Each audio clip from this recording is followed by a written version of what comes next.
Assalamualaikum warahmatullahi wabarakatuh. Salam sejahtera untuk kita semuanya. Nah, sahabat-sahabat semuanya, jumpa lagi dengan saya bersama dengan Psikologi Menjawab ya. Pada kesempatan kali ini saya akan sharing terkait dengan pengembangan organisasi. Jadi ini materi kuliah pengembangan organisasi. Dan pada bagian awal saya akan memberikan pengantar ya. Pengantar terutama terkait dengan organisasi itu sendiri. Sehingga kemudian kita bisa clear ya, memahami sebenarnya yang kita kembangkan itu apa sih. Oke, buat sahabat-sahabat yang barangkali baru saja menemukan channel ini, silahkan untuk support channel Psikologi Menjawab ya. Caranya dengan subscribe channel Psikologi Menjawab, klik subscribe ya. Dan teman-teman juga atau sahabat-sahabat bisa like, comment, and share ya. Dan kalau ada pertanyaan silahkan tuliskan di kolom komentar, insya Allah akan saya jawab secara langsung di situ di kolom komentar. Atau kalau memang banyak dan butuh penjelasan secara lebih lanjut, saya akan buatkan video secara khusus ya untuk menjawab pertanyaan-pertanyaan sahabat-sahabat semuanya. Nah, barangkali juga sahabat-sahabat baru kenalan dengan Psikologi Menjawab. Nah, ini sharing saja pengalaman selama ini selain mengajar, saya sebagai trainer dan juga associate asesor ataupun asesor ya. Yang di sini banyak melakukan assessment. Jadi sudah banyak saya terlibat di proses assessment terutama SDM dan juga organisasi dan memberikan rekomendasi terkait sama pengembangan SDM dan juga organisasi. Jadi saya akan sharing-sharing juga terkait pengalaman saya ya di materi-materi berikut-berikutnya, terutama di mata kuliah pengembangan organisasi. Nah, pada kesempatan kali ini saya akan sharing materinya terkait sama organisasi, hakikat organisasi, apa sebenarnya organisasi, lalu pengertian organisasi itu apa sih, dan aspek-aspek dalam organisasi itu apa saja. Terus kemudian secara khusus nanti perusahaan ya sebagai organisasi itu seperti apa sih, dan pentingnya mempelajari organisasi ataupun materi ini. Pentingnya seperti apa untuk kita dalami sehingga nanti ini bisa menjadi motivasi untuk sahabat-sahabat ya. Sekiranya apa yang saya sharingkan ataupun apa yang saya sampaikan sekiranya ada yang kurang, sahabat-sahabat bisa termotivasi untuk mencari referensi yang lainnya ya. Karena saya kira banyak sekali referensi-referensi yang kita bisa gunakan atau jadi rujukan. Nah, yang pertama sekali, apa sebenarnya organisasi ataupun hakikat dari organisasi itu sendiri? Jadi, sebagaimana kita pahami bahwa manusia itu memiliki kebutuhan, memiliki ya manusia lahir dan kemudian memiliki kebutuhan kan, ataupun kita semuanya kita juga punya kebutuhan, kita punya tujuan, punya goal dalam kehidupan ini ya, dan tidak semua goal ataupun tujuan itu bisa kita capai sendiri. Sehingga kemudian manusia juga punya sifat yang namanya sosial ya, yang kemudian bersosialisasi. Selain makhluk individu, manusia juga makhluk sosial, tapi bukan makhluk yang soliter ya. Kan di kehidupan ini ada hewan-hewan yang soliter. Jadi kalau manusia itu adalah makhluk yang sosial, bersosialisasi, tapi ada juga makhluk yang lain, terutama terkhususnya dari jenis hewan ya, dia itu soliter, hidupnya adalah sendiri. Nah, kalau kita ini kan, kita nggak bisa hidup sendiri. Gitu. Bahkan ketika kita sendiri pun, kita itu berdialog dengan sisi lain dari diri kita. Nah, itu menunjukkan bahwa kita memang sebenarnya itu adalah makhluk sosial. Dan secara personal juga di dalam diri kita itu ada aspek-aspek ya, ada pikiran, ada perasaan, ada fisik. Dan terkadang ketika kita sendiri itu ada dialog antara pikiran dan perasaan kita. Atau di dalam agama kita dipesankan juga bahwa setiap diri itu adalah pemimpin dan setiap pemimpin akan dimintai pertanggungjawaban atas kepemimpinannya. Itu menunjukkan bahwa di dalam diri kita itu ada bagian-bagian yang kemudian perlu untuk kita organisir, kita organisasikan. Demi apa? Demi mencapai tujuan. Kita perlu memimpin diri kita sendiri. Kita perlu mengorganisir diri kita sendiri. Untuk apa? Untuk mencapai tujuan personal kita. Nah, ketika kemudian tujuannya itu melibatkan orang lain, ya, dan ada orang lain yang kemudian tujuannya sama, disitulah kita mengorganisir diri kita dengan orang lain ataupun dengan kelompok, ya, yang kemudian menjadi organisasi secara lebih luas. Nah, jadi pada hakikatnya kita tidak bisa lepas dari yang namanya organisasi. Lalu kemudian ada pesan juga di dalam agama, ya. Ketika kemudian kita melakukan perjalanan dua orang sekalipun, jadi dua orang, angkatlah salah satunya itu menjadi pemimpin atau pilihlah menjadi pemimpin. Di situ artinya apa? Kita perlu juga untuk kemudian mengorganisir diri ketika kemudian kita berinteraksi dengan orang lain. Ketika tujuan kita itu berhubungan dengan orang lain atau bersinggungan dengan orang lain. Dan kita sendiri setiap hari juga sebenarnya berada di dalam organisasi sebagai anggota atau bahkan juga kita itu sebagai leadernya. Secara personal tadi kita sebagai leader. Di rumah kita berada di dalam organisasi yang namanya rumah tangga ataupun keluarga. Barangkali kita ada yang menjadi pemimpinnya atau bahkan kita ada yang double-double. Jadi sekretaris iya, jadi bendahara iya, jadi anggota iya, dan kadang-kadang jadi pemimpin atau mungkin kita jadi anggotanya. Nah, artinya apa? Organisasi ini penting untuk kita pahami karena memang menjadi bagian yang tidak terpisahkan, ya, di dalam kehidupan kita. Jadi munculnya organisasi itu karena memang adanya tujuan, adanya kebutuhan yang kemudian tidak bisa dicapai sendiri. Ini konteks organisasi yang melibatkan orang lain, ya. Selain tadi aspek kalau secara personal kita sebenarnya juga mengorganisasi diri kita sendiri. Nah, ketika dalam konteks sosial, ketika kita punya kebutuhan dan kebutuhan kita sama dengan orang lain, nah, kenapa tidak kemudian mengorganisir diri, gitu ya? Nah, itulah latar belakang munculnya organisasi. Nah, sebenarnya apa sih organisasi sendiri? Nah, ini kalau secara textbook, ya, saya mengambil pengertian dari Kamus Besar Bahasa Indonesia. Organisasi itu adalah yang pertama, kesatuan, susunan, dan sebagainya. Jadi bisa bentuknya susunan ataupun bagian-bagian, ya, yang terdiri atas bagian-bagian, bisa orang dan sebagainya, dalam perkumpulan dan sebagainya untuk tujuan tertentu. Nah, di sini kita bisa cermati adanya semacam kesatuan, ya, kesatuan tujuan, lalu kemudian ada bagian-bagian, lalu di situ ada strukturnya, ada susunan-susunannya. Nah, pengertian yang lain adalah kelompok kerjasama antara orang-orang yang diadakan untuk mencapai tujuan bersama.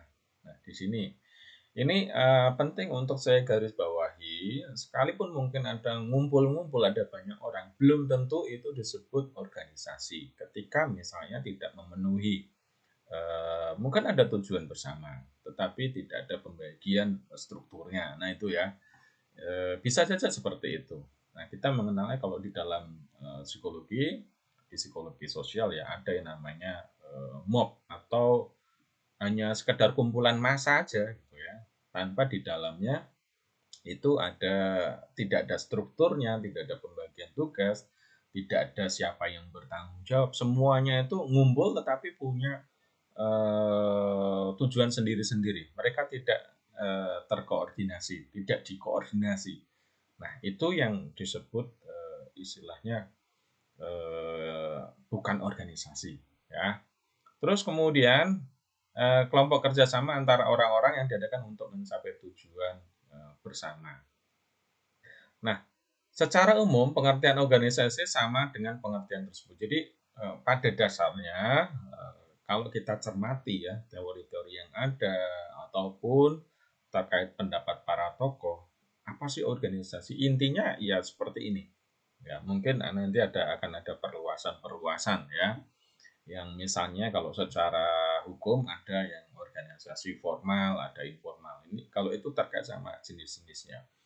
Yang disebut formal apa? Formal ya secara legal ada pengesahannya, misalnya bentuknya adalah eh, CV, CV ataupun memang bentuknya organisasi yang kemudian didaftarkan di punya apa mengikuti undang-undang keorganisasian sampai kemudian didaftarkan ke pemerintah.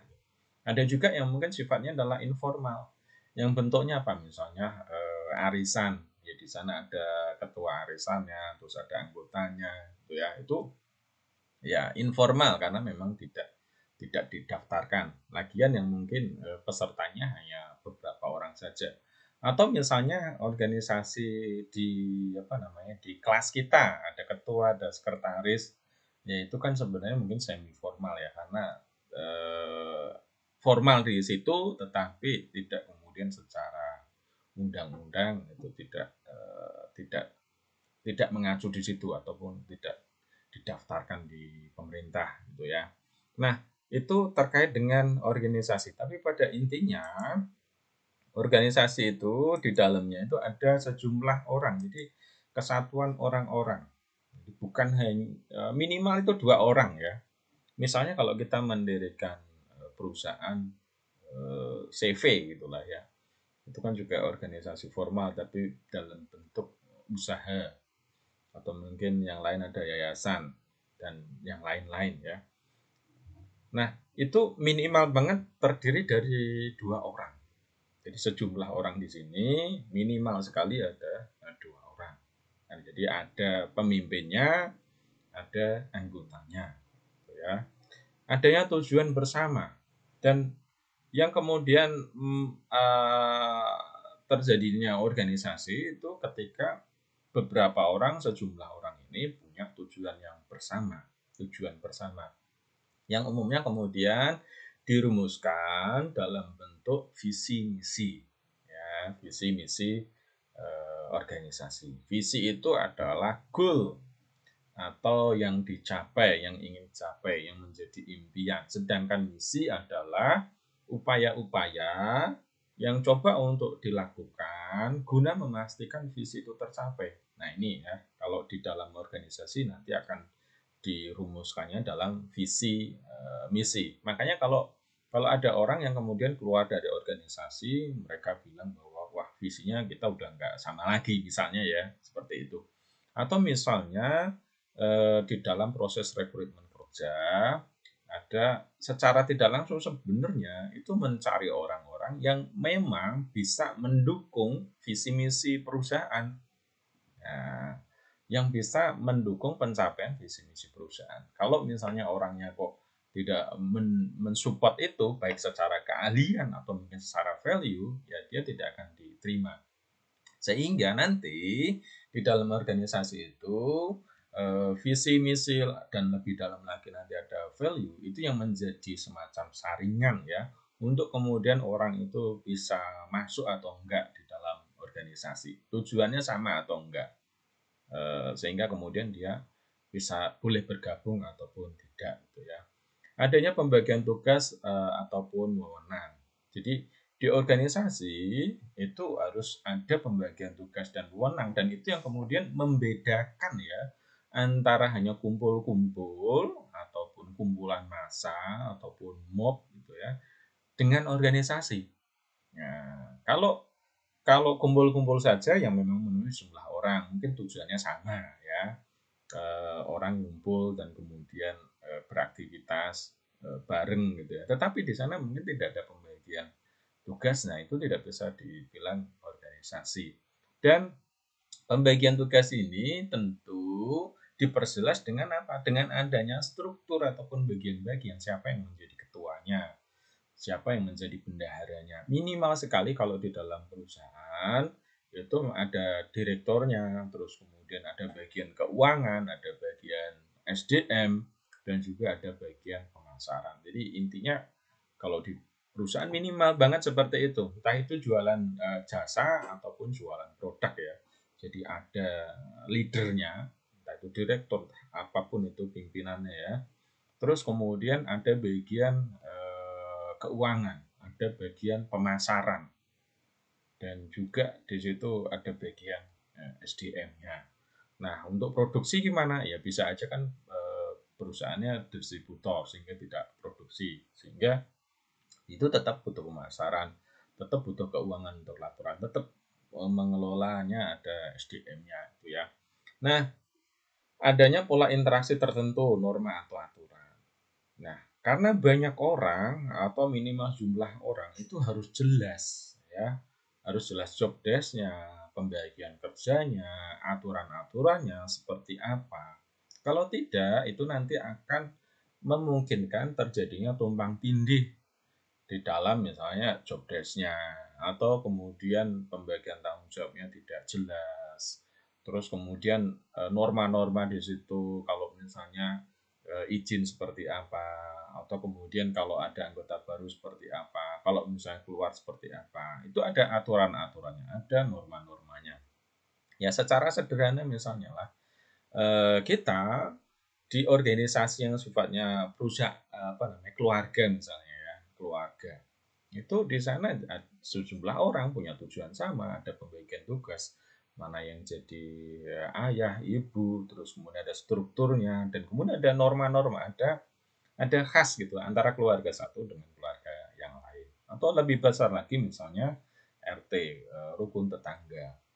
Ketika kemudian ada warga yang baru, di sana ada semacam istilahnya ketentuan ya untuk lapor RT, ngurus surat pindah dan seterusnya. Kalau kemudian ada kegiatan seperti apa, nah itu ya. Jadi di dalam organisasi itu sebenarnya memang boleh dibilang semakin besar organisasi maka itu akan semakin kompleks, termasuk aturan-aturan yang termasuk norma-norma yang semakin besar organisasi, semakin banyak orangnya. Nah, ini nanti akan ada penyesuaian-penyesuaian ya. Nah, memahami ini nanti akan memberikan dasar bagi kita untuk apa? Untuk melakukan pengembangan organisasi.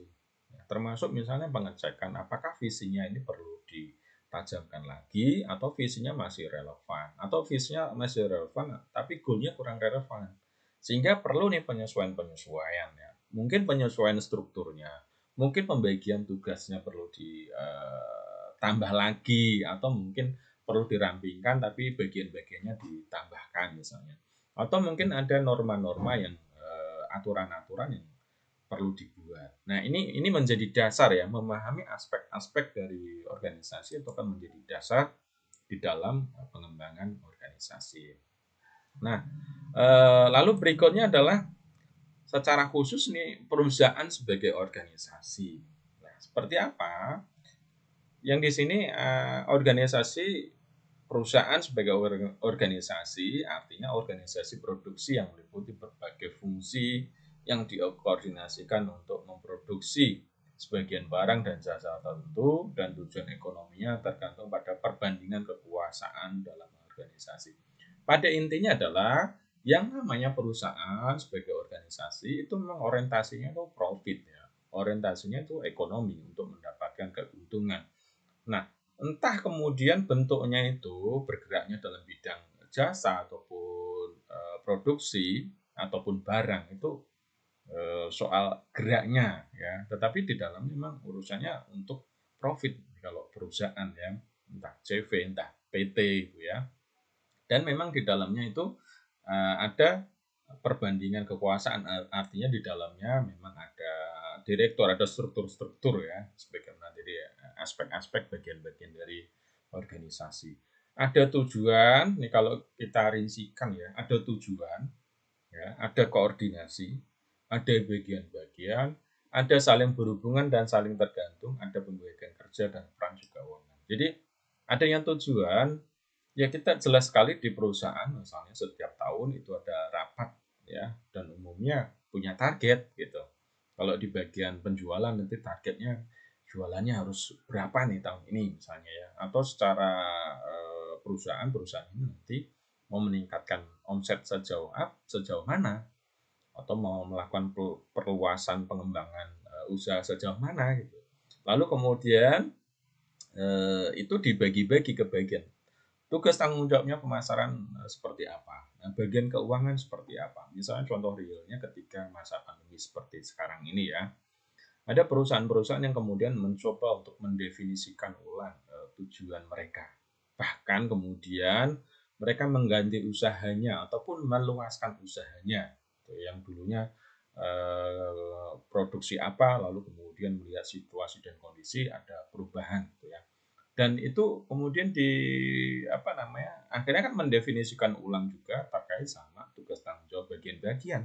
Bahkan mungkin ada juga yang bagian-bagian itu ada yang dialihfungsikan. Ya, misalnya contohnya kalau perusahaan tour and travel lalu kemudian berubah di produksi ataupun di digitalnya, nah, tentu kan ini akan ada perubahan juga ya.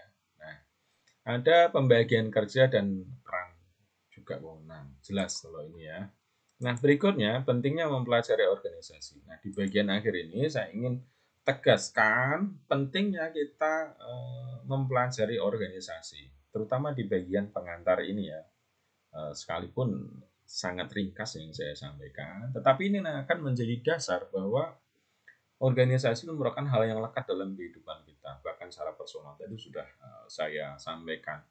Dan mengorganisasi segala aspek dalam diri kita. Artinya, sekalipun kita belajar di sini pengembangan organisasi, kita meletakkan organisasi atau perusahaan untuk kemudian kita kaji, tapi pada dasarnya organisasi itu ya seperti manusia, dia bertumbuh berkembang. Ketika kita belajar untuk memperbaiki organisasi, sebenarnya kita belajar untuk memperbaiki diri kita sendiri, kan kita bagian dari kita kan juga seperti organisasi gitu. Ketika kemudian kita melihat organisasi, ada yang kemudian bertahan bahkan sampai ratusan tahun sampai sekarang masih ada. Tapi ada juga organisasi yang baru beberapa ya istilahnya belum sampai puluhan tahun, belum ratusan tahun sudah tidak ada lagi. Nah, itu menjadi pembelajaran bagi kita semuanya itu. Apa yang membuat organisasi ataupun perusahaan itu tidak bisa berkembang, tidak bisa berlanjut atau hanya begitu-begitu saja. Atau bahkan boleh dibilang gulung tikar. Kalau manusia itu meninggal ataupun mati ya. Nah, kalau perusahaan gulung tikar dan kemudian tidak lanjut lagi. Nah, itu menjadi pelajaran yang menarik untuk kita kaji. Apa penyebab-penyebabnya? Dan itu kemudian menjadi bahan untuk pengembangan-pengembangan organisasi atau perusahaan. Sehingga kemudian kita bisa belajar mengantisipasi ya. Akhirnya kita bisa mengantisipasi hal-hal yang kemudian mengancam organisasi. Sehingga kita bisa cegah itu dan organisasi terus berkembang sampai kemudian bisa mencapai visi ataupun misinya. Nah, demikian pengantar materi dari saya terkait dengan pengembangan organisasi. Ini saya khususkan di pembahasan tentang organisasi. Nah, di sini memang tidak saya jelaskan secara detail terkait sama jenis-jenis organisasi. Sekalipun tadi sudah saya singgung ada organisasi formal, ada informal, dan kemudian contoh-contoh dalam kehidupan kita ya. Oke, baik sahabat-sahabat semuanya, terima kasih atas atensinya. Saya ingatkan untuk subscribe channel Psikologi Menjawab. Silahkan untuk like, comment, and share. Kalau ada pertanyaan silahkan tulis di kolom komentar.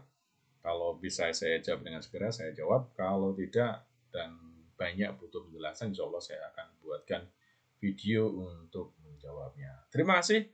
Assalamualaikum warahmatullahi wabarakatuh.